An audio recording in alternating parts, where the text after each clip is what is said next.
We all live in a society and we are so interdependent on each other. This is a Romanian folklore.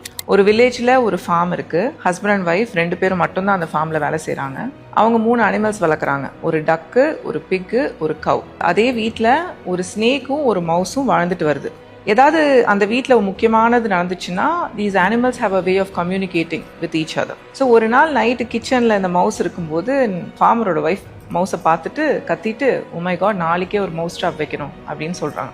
இந்த mouse இதை கேட்டுட்டு வந்து எல்லா அனிமல்ஸ்கிட்டையும் ஒரு emergency meeting வச்சு சொல்லுது, நம்ம எல்லாத்துக்கும் ஒரு டேஞ்சர் இருக்குது, நாளைக்கு வந்து மவுஸ் ட்ராப் வைக்க போகிறாங்கன்னே மீதி அனிமல்ஸ் எல்லாம் ஒரே சிரிக்குதுங்க. மவுஸ் ட்ராப் உனக்கு, அது என்ன நீ வந்து நமக்கு டேஞ்சர்னு சொல்கிற, உனக்கு தானே டேஞ்சர், நீ ஏன் பார்த்துக்கோ அப்படின்னு சொன்னோடனே இந்த மவுஸுக்கு டிசப்பாயின்மெண்ட்டில் போயிடுது. அன்றைக்கி நைட்டு ஃபுல்லாக அந்த மவுஸ் ட்ராப் எங்கே வைக்கிறாங்க அப்படின்னு பார்த்துட்டு அந்த ஏரியா ஆஃப் த ஹவுஸே அவாய்ட் பண்ணிட்டு எஸ்கேப் ஆயிடுது.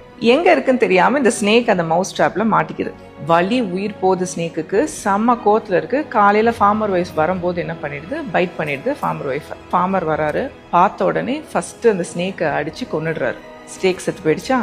உடனே ஃபார்மர் ஒய்ஃபை வந்து டாக்டர்கிட்ட கூட்டிகிட்டு போகிறாங்க. டாக்டர் வந்து நீங்கள் இவ்வளோ லேட்டாக வந்திருக்கீங்களே, நான் மருந்து போடுறேன், பட் ஐ டோன்ட் நோ, நீங்கள் வெயிட் பண்ணி தான் பார்க்கணும்னு சொல்லிடுறாங்க. அங்கே வந்து இன்னொரு பேஷண்ட் சொல்கிறாரு, ஸ்னேக் பைட்டுக்கு உடனே டக்கோட ரத்தத்தை போட்டிங்கன்னா சரியாயிடும் அப்படின்னு. உடனே ஃபார்மர் வீட்டுக்கு போய் அந்த டக்கை கொன்று அந்த ரத்தத்தை போடுறாரு ஒய்ஃபை சேவ் பண்ணுறதுக்கு. டக்கும் செத்து போயிடுதா. ஒரு 1 வீக் பார்க்குறாங்க, அவங்க பிழைக்கல. அந்த 1 வீக் அவங்க சிக்காக இருக்கிற டைமில் வந்து நிறைய ரிலேட்டிவ்ஸ் வராங்க. ஃபார்மரும் ஒர்க் பண்ணல, அவங்க ஒய்ஃபும் ஒர்க் பண்ணல, பணம் இல்லை. இருந்த பிக்கை வந்து கொன்று எல்லாருக்கும் சாப்பாடு போடுறாரு. பிக்கும் செத்து போயிடுச்சா. Farmer wife இறந்துடுறாங்க. ஃபியூனரலுக்கு எல்லா சொந்தக்காரங்களும் வராங்க.